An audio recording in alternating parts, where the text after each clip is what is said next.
How to download Google Drive files on phone. That's what we're going to do in today's video, but first make sure to like the video, subscribe to the channel, and write down below in the comment section any suggestion or question that you have.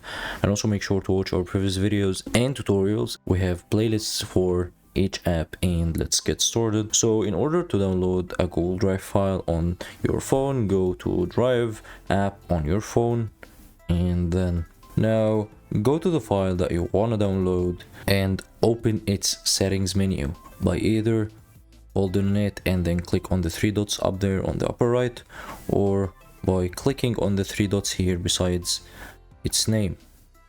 Click on it and then go, and as you can see here is a download button. Click on it and go to the notifications.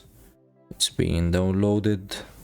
Now the file is downloaded. Click on this arrow and click on locate file. Open it by files, and here is the file in the downloads folder on the phone.